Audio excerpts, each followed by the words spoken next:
Sige, kasi i-review ko to.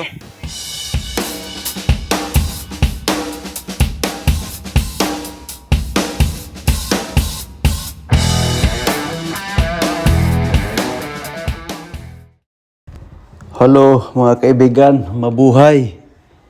Mabuhay tayong lahat at meron naman tayong product review sa ating Everything Under the Sun channel. Ito po isang bottle mug. Meron akong isang maliit, ito yung malaki.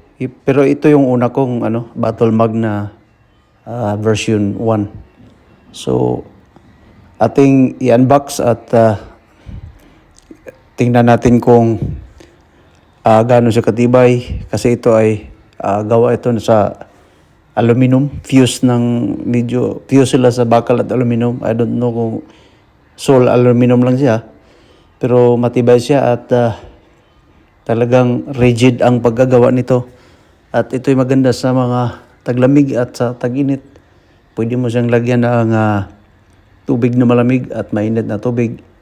Pero pag tubig yung ilalagay mo na mainit, ay wag mo agad itong inumin kasi medyo may heat transfer ba ito. Kasi mainit pa siya, hawakan kasi nga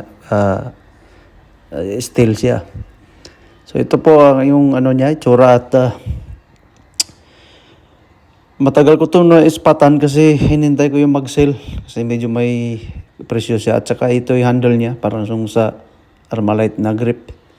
At matatanggal-tanggal ito. Pwede mo ilipat sa kabila o saan mo pwede. Diyan sa rail niya. So, what do you think dito mga guys? Comment down below kung yung mga suggestion nyo o gusto nyo magkaroon ng ganito din. Message nyo lang dyan sa comment. So far, so good. Okay. At worth naman yung nabili natin kasi nga ito ipang matagalan. At kahit mabagsak mo ito o itapon mo, hindi po ito agad-agad basira. Whereas na lang siguro kung hampasin mo ito ng sledgehammer.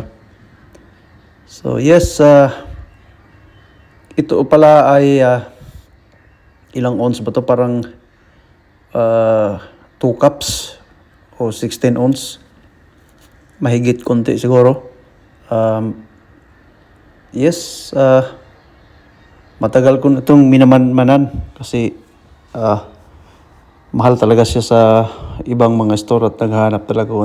Dumating ang pagkataon niya nag-sale at agad-agad ko itong nag-grab. So, yes. So, at this point, hindi na ako bibili ng mga baso at tasa. Ito na. Forever.